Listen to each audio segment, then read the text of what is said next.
So we've got the Trend 8-inch bench stone diamond cross. In the kit we also have the 8-inch wallet, interlocking diamond stone holders, which are magnetic lock, Yep. and a razor block. Okay, brilliant. And with the diamond stone, this is a double-sided stone, I believe, yeah? It is, yes indeed. So we've got the 1000 on one side and the 300 on the other. Exactly. So can you tell us a little bit about the uniqueness of this diamond cross pattern? Yeah, of course. So the idea behind the diamond cross pattern, it's a broken, repetitive pattern that allows maximum sharpening efficiency whilst evacuating the debris off the surface of the stone as you sharpen it. Okay, so do you want to talk us through the construction of the block? Yeah, of course. So what we have is two 1.5mm stainless steel diamond plates, Okay.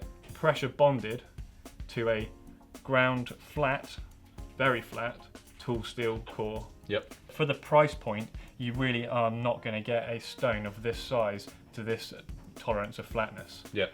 The flatness that we have achieved with this 8-inch stone is something that you're going to be looking at from much higher priced diamond stones on the market. It's really easy to use. As we say, we've got two interlocking diamond stone holders which are free in the kit. Yep. Magnetic lock.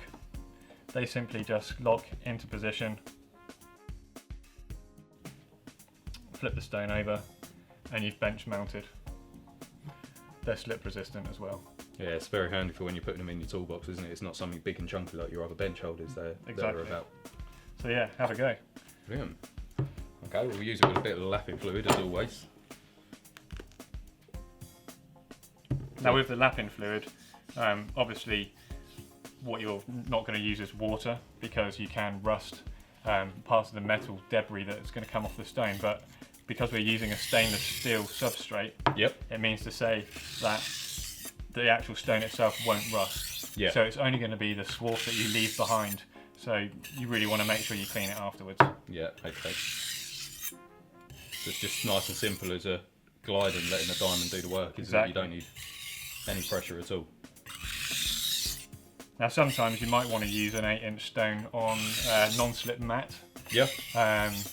The thing is with using a non-slip mat is obviously you're not bringing that stone off the surface. No, but that's it. I mean, you're not getting the handle interference on the table here at all when you're pulling the knife through the stone, so it's quite nice, to be honest. That's a good action.